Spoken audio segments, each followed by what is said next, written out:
애처가 최수종님의 사주를 보시면 정말 많죠. 이런 남자를 만나는 여자는 일단 답답할 일은 절대 없습니다. 오늘은 어떤 남자를 만나야 하는지, 예를 들어 최근 유흥 및 외도 문제로 이혼한 두 남자 연예인의 사례를 보겠습니다. 정우성님의 사주를 보겠습니다.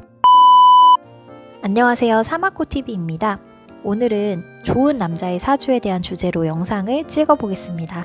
타 채널 유튜브 댓글을 보다가 기억에 남는 댓글이 있었어요. 요즘 결혼할 때 유산으로 얼마나 상속받을 수 있을지까지 생각하시고 소개받고 하시던데, 개인적으로는 상대방 집에 땅이고 빌딩이고 뭐고 있다는 말에 혹하지 마셨으면 좋겠어요. 그냥 상대방이 얼마나 책임감 있고 성실하고 인간성이 좋은지가 1번인 것 같아요. 돈 때문에 순간 혹하고 시댁 못 사는 것보다 쉽지만 자기 돈 아니라는 거, 요새 집 한 채 날리는 거 일도 아니더만요. 사람이 책임감 있고 성실하고 건실한 사람인지가 1번이에요. 진짜로. 이 말에 저는 정말 큰 공감을 했는데요. 요새 결혼정보회사 유튜브를 봐도 상대방과 만나기도 전에 그분의 집안에 대한 재산, 이런 것들도 플러스 또는 마이너스 요소가 되기도 하더라고요. 정말 요즘은 너무 따질 게 많아졌어요. 하나하나 따지다 보면 정말 한도 끝도 없죠. 제일 베스트로 중요하다고 할 수 있는 것은 어떤 상황이 와도 절대 포기하지 못하는 것, 바로 그 사람 자체를 보는 거죠. 가정에 대한 책임감, 성실함, 인간성이 바로 그것이겠죠. 오늘은 어떤 남자를 만나야 하는지, 결혼할 때 우리가 신중하게 고려해야 할 조건들을 사주로 설명해 보도록 하겠습니다. 먼저 사주 보는 방법부터 설명드리겠습니다. 구글 플레이스토어에 가셔서요, 만세력이라는 어플리케이션을 다운받으시고 상대방의 생년월일, 시간을 입력하시고요. 시간을 모른다면 모름이라고 체크하시고 야자시는 적용 안함이라고 체크하시면 됩니다. 기본적으로 시까지 모두 다 입력하셨을 경우에는 8글자가 나오는데요. 이것을 우리는 사주 팔자라고 하고요. 시를 모른다면 6글자가 나오겠죠. 한자 밑에는 십성이라고 하는 10가지의 글자가 오는데요. 비경겁재, 식신상관, 정제편제, 정관편관, 편인정인, 이렇게 10가지가 있습니다. 이 십성을 잘 보시면서 들어주시면 되겠습니다. 첫 번째, 책임감 있는 남자입니다. 사주의 재성과 관성이 분명하게 자리 잡힌 경우입니다. 남자에게 재성이 아예 없으면 배려심이 없을 수 있어요. 뭘 해줘야 여자가 좋아할지에 대한 감각이 둔하고요. 재성은 돈에 대한 욕심, 현실적이고 실질적인 부분에 대한 관심을 뜻하기도 하고요. 남자에게는 여자를 뜻합니다. 사주 원국에 재성이라는 글자가 잘 있다는 것은 남자의 인생에서 여자의 영향력이 있다는 뜻과 더불어서 자신의 경제적인 독립성, 그리고 현실적인 감각이 있는 남자라 할 수 있겠습니다. 이러한 남성분과 결혼했을 때는 안정감을 느낄 수 있겠죠. 이번에는 관성에 대해 이야기를 해볼게요. 관성이 사주에 잘 자리 잡힌 것도 중요한데요. 관성은 조직, 사회적 틀을 상징하므로 남자와 여자 모두에게 연애나 결혼을 의미하기도 합니다. 또는 조직의 관점에서 직장 동료나 친구들을 상징하기도 하고, 남성에게는 자식을 상징하기도 합니다. 사주 원국에서 관성이 잘 자리 잡혀 있는 사람은 직장과 가정에 대한 책임감이 있습니다. 다른 말로는 직장과 가정생활에 대한 성실함이라고도 볼 수 있겠죠. 그런데 관성이 사주 원국 내에 한 개도 없고 동시에 식상만 강한 사주는 가정생활을 지키려는 성실함이 떨어질 가능성이 높습니다. 또는 어떤 것을 책임지는 것을 부담스러워하는 형태로 갈 수도 있습니다. 예를 들어 최근 유흥 및 외도 문제로 이혼한 두 남자 연예인의 사례를 보겠습니다. 이분 같은 경우에는 사주 원국 내에서 관성을 찾을 수 없고 지장간에도 관성이 하나도 안 보이거든요. 지장간이라는 것은 지지 밑에 조그맣게 3가지 또는 2가지가 있는데요. 이것들을 지장간이라고 합니다. 지장간에도 관성이 하나도 없죠. 그런데 상관이 강합니다. 식상은 식신 또는 상관을 의미하는데요. 자신의 본능, 끼, 자유로움을 뜻하는데 이를 컨트롤할 수 있는 관성이 아예 없다 보니까 자제력을 잃고 유흥에 잘 빠진다거나 가정생활에 대한 책임감이 없는 그러한 형태로 갈 수 있습니다. 관성이 없는 경우에는 인성이 식상을 컨트롤하는 역할을 하는데, 관성도 없고 인성도 없는 경우에는 이제 자기 본능에 충실한 그런 형태로 갈 가능성이 높습니다. 또 이분 같은 경우에는 다른 분인데요. 외도 문제로 이혼 직전까지 갔다가 다시 재결합한 사례인데요. 이분 같은 경우에도 역시 관성이 안 보이고 지장간에 하나 있지만 연지에 있기 때문에 영향력이 매우 미비합니다. 역시 이렇게 상관이 강하기 때문에 자유롭고 즉흥적인 결정을 많이 합니다.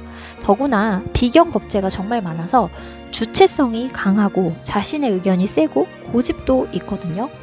가정생활은 자신을 희생하거나 맞추는 것도 반드시 필요한데 이런 경우에는 가정생활을 함께 해나가기가 조금 어려울 수 있다라고 볼 수 있습니다. 그리고 홍염살이 매우 강해서 주변의 이성들이 계속해서 다가올 수 있는 사주라고도 볼 수 있습니다.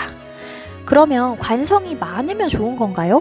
궁금하실 분들이 계실 텐데 전혀 그렇지 않습니다. 관성은 자신이 속한 조직, 무리를 뜻하기도 하기 때문에 관성이 많은 경우 3개 이상, 4개 이상 이렇게 될 경우에는 자신을 둘러싼 친구들이 많아서 매일 만나야 하고 친구들을 너무 좋아해서 가정을 소홀히 할 수 있습니다. 또 관성은 나를 극하는 존재이기 때문에 관성이 많다 보면 나를 제어하는 인자가 너무 많아서 스트레스를 많이 받거나 주체적으로 인생을 살기보다는 사회적으로 요구하는 그런 시선에 맞추어서 수동적으로 인생을 살아가기도 합니다. 관성 주변에 관성을 생해주는 재성이 있을 경우에는 재생관의 형태로 주변 여자들이 보호해주고 싶은 마음이 생기고 내조를 잘 받을 수 있다고도 봅니다. 둘째, 다정한 남자입니다. 식상생재 남자라고 볼 수 있겠는데요. 식상이 재성을 생해주는 구조입니다. 식상을 뜻하는 식신 또는 상관의 좌우 또는 위아래에 재성을 뜻하는 정제, 편제가 있다면 식상이 재성을 생하는 구조로 볼 수 있겠습니다. 사주에서 식상은 노동력, 밥벌이를 하는 능력 등을 의미하고 남자에게는 여자를 사랑하는 에너지를 뜻하기도 합니다. 식상이 많다는 것은 여자에게 적극적으로 행동하는 에너지라고 볼 수 있겠습니다. 애처가 최수종님의 사주를 보시면 식상이 정말 많죠. 이런 남자를 만나는 여자는 일단 답답할 일은 절대 없습니다. 표현을 너무 잘하니까 말을 안 해줘서 꿍 하거나 갈등이 생겼을 때 회피하지 않으니까 소통이 원활하게 될 수 있습니다. 재성은 일의 결과, 돈을 의미하고 남자에게는 여자를 뜻합니다. 즉 식상이 재성을 생해준다는 것은 여자를 얻기 위해 남자는 행동과 말로 적극적으로 표현한다는 것이기도 합니다. 나는 솔로 같은 프로그램을 보시면 좋아하는 여자를 얻기 위해서 아침밥도 직접 해주고 사소한 것도 잘 챙겨주고 누가 봐도 저 여자를 좋아하는 것처럼 행동하잖아요. 식상생재가 잘 되는 사람이라면 이것이 원래 자기의 성향이기 때문에 가정생활 동안 다정한 매너가 잘 유지될 가능성이 높습니다. 그리고 여자들을 즐겁게 해주는 것을 좋아하고 여자들에게 많은 투자를 하는 그런 남성들이라고 보시면 되겠습니다. 셋째, 한 여자에게 정착할 수 있는 남자입니다. 이와 반대의 경우는 한 여자에게 정착을 못하고 여자들을 끊임없이 만날 수도 있고 여자들을 만나는 기회가 정말 많은 사주라고도 볼 수 있겠는데요. 이는 남자 사주에서 여성을 뜻하는 재성이 나를 뜻하는 일간과 얼마나 합을 하는지 보시면 되는데요. 겉으로 드러난 합이 있고 지지의 지장간에 재성과 합하는 사주가 있습니다. 천간과 지지의 지장간과 합을 하는 경우에는 드러나지 않은 은밀한 만남이 많다라고 볼 수 있습니다. 즉 공식적으로 발표되지 않은 애인을 만들 수 있는 기회가 많다고 볼 수 있는 거죠. 최근 이슈가 된 정우성님의 사주를 보겠습니다. 일간이 무토이면서 여자를 뜻하는 재성이 무게합을 하죠.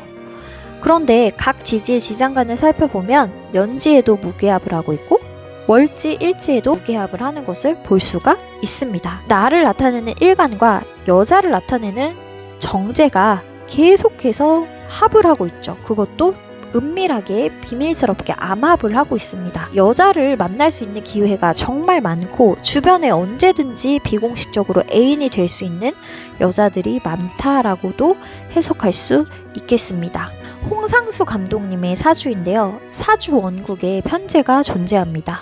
이는 대외적으로 드러난 와이프입니다. 그런데 화기운이 너무 강해서 금을 녹여버립니다.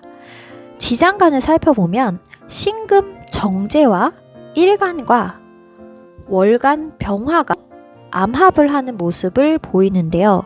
즉 대외적으로 드러난 공식적인 아내가 아닌 비공식적인 애인과 내가 계속 합을 하고 있는 모습입니다. 그리고 불기운이 강하고 식신이 정관을 극하고 있기 때문에 정관의 힘이 크지는 않다고 보여집니다. 넷째, 고집이 과하지 않은 남자. 비견겁제가 너무 과다한 경우 자신만의 신념 고집이 강해서 맞추기가 힘들 수 있습니다. 비견겁제는 자존감, 자기 신뢰를 뜻하며 지나치게 발달한 경우에는 배우자와의 소통에 마찰이 있을 수 있습니다. 어느 정도의 신념과 고집은 목표를 이루기에 도움이 되지만 4개 이상으로 너무 강한 경우에는 소통에 마찰이 있을 수 있습니다. 오늘은 결혼하기 좋은 남자의 사주에 대해 알아보았는데요. 사주가 꼭 이렇다 하여서 100% 그 사람에 대해 단정 지을 수 있는 것은 아닙니다. 가정 환경과 부모님, 주변 환경에 따라서 얼마든지 달라질 수 있기 때문에 참고적으로만 봐주세요. 사주 단식으로는 판단할 수 없고 전체를 봐야 조금 더 정확하게 판단할 수 있다는 점 참고해주세요. 좋은 인연을 찾는데 조금은 도움이 되셨으면 합니다. 결국 사주도 중요하지만 서로를 배려하고 함께 성장하려는 마음이 가장 중요하겠죠. 여러분 모두 사주 속에서 빛나는 운명적인 인연을 만나셨으면 좋겠습니다. 구독과 좋아요를 눌러주시면 제가 힘 닿는 데까지 도와드리겠습니다. 다음 영상에서도 유익하고 재미있는 주제로 찾아뵙겠습니다. 감사합니다.